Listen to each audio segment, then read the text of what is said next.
హిందూ విశ్వాసాల ప్రకారం అయోధ్య నగరం శ్రీరాముడి జన్మస్థలం. ఇప్పుడు రామమందిరం కట్టిన ప్లేస్లోనే రాముడు పుట్టాడనేది పురాణాల ద్వారా నమ్ముతున్నారు. 16th సెంచరీలో అంటే 1728 సంవత్సరంలో ఈ ఏరియాని ముఘల్స్ ఆక్రమించుకున్నారు. అప్పుడే అంటే 550 ఏళ్ల క్రితమే ముఘల్స్ ఆ ప్లేస్లో అప్పటికే ఒక గుడి ఉంటే దాన్ని తీసేసి రాముడి జన్మస్థలం అని భావించే ఆ ప్లేస్లో బాబ్రీ మసీద్ అని ఒక భారీ మసీదును కట్టించారు.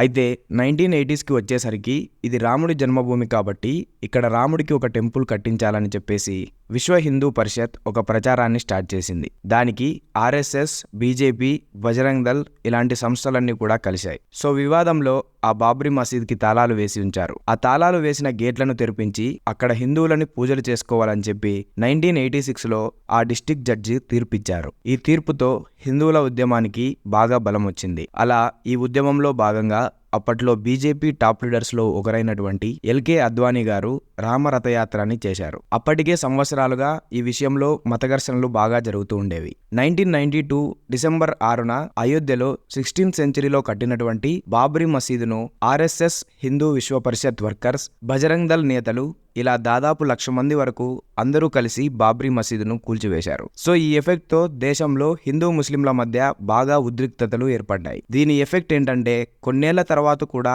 గుజరాత్లో దీని మూలంగా అల్లర్లు జరిగాయి. వాటిని గోద్రా అల్లర్లు అని కూడా అంటారు. సరే, మసీదును పునరుద్ధరిస్తామని చెప్పేసి 1992లో అప్పటి ప్రధానమంత్రి పివి నరసింహారావు గారు ప్రకటించారు. అయితే దీని మీద ఎంక్వైరీ చేయడానికి అని చెప్పి ఒక కమిషన్ని కూడా ఏర్పాటు చేశారు. ఈ కమిషన్ 17 ఏళ్ల పాటు విచారణ జరిపి 2009లో ఒక రిపోర్ట్ ఇచ్చింది. ఈ మధ్యలో ఎన్నో కోర్టు కేసులు, బాబ్రీ మసీదును కూల్చివేయడానికి కారణమైన వారి మీద కేసులు నమోదు చేసి అవి కోర్టులో వాదనలు జరిగి లెక్కలేనన్ని సార్లు కేసులు వాయిదా పడ్డాయి. అయితే మసీదును కూల్చిన వారికి అక్విజ్డ్గా గుర్తించి రిమాండ్లో ఉంచడం కూడా చాలా సార్లు చేశారు. సో మొత్తానికి ఆ కమిషన్ 2009లో ఇచ్చిన ఆ రిపోర్టులో ఏముందంటే సంఘ పరివార్, విశ్వ హిందూ పరిషత్, బజరంగ్ దళ్, బీజేపీకి చెందిన నాయకులు ఈ బాబ్రీ మసీద్ కూల్చివేతకు కారణమని చెప్పి వాళ్లే రెస్పాన్సిబిలిటీ అని చెప్పి స్టేట్మెంట్ ఇచ్చారు. అట్లా ఉంచితే 2010 సెప్టెంబర్ 13న అయోధ్య వివాదాస్పద స్థలాన్ని రామ జన్మభూమిగా భావిస్తూ అలహాబాద్ హైకోర్టు ఒక హిస్టారికల్ తీర్పు ఇచ్చింది. ఈ తీర్పు పైన ముస్లిం మత పెద్దలు సుప్రీంకోర్టుకు వెళ్లారు ఛాలెంజ్ చేస్తూ. 2009లో సుప్రీంకోర్టు అలహాబాద్ ఇచ్చినటువంటి తీర్పుంది కదా, దానిపైన స్టే విధించింది. అలా సుప్రీంకోర్టులో వాదనలు జరుగుతూ వచ్చాయి. అలహాబాద్ హైకోర్టు 2010లో హిందువులకు అనుకూలంగా ఇచ్చిన తీర్పుంది కదా, దానిని 2017లో సుప్రీంకోర్టు క్యాన్సిల్ చేసేసింది. దీంతో ప్రాబ్లం మళ్లీ ముందుకొచ్చింది. ఇన్నేళ్లుగా ఈ సమస్య తేలడం లేదని చెప్పేసి సుప్రీంకోర్టు ఒక క్రూషియల్ డిసిషన్ తీసుకుంది.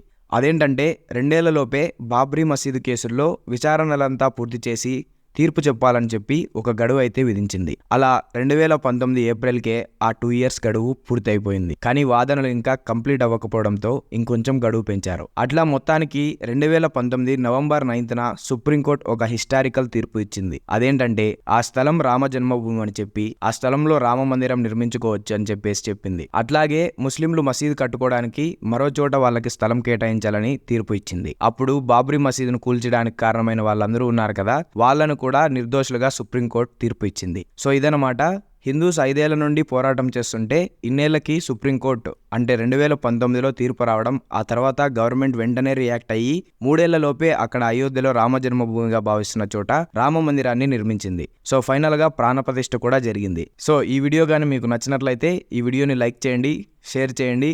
అలాగే వినయ్ టీవీ ఛానల్ను సబ్స్క్రైబ్ చేసుకోండి. ఇలాంటి ఇంట్రెస్టింగ్ వీడియోస్ ఎన్నో వస్తూనే ఉంటాయి. అలాగే మా సోషల్ మీడియాలో కూడా ఫాలో అవ్వండి. Thanks for watching. Signing off team Vinay TV.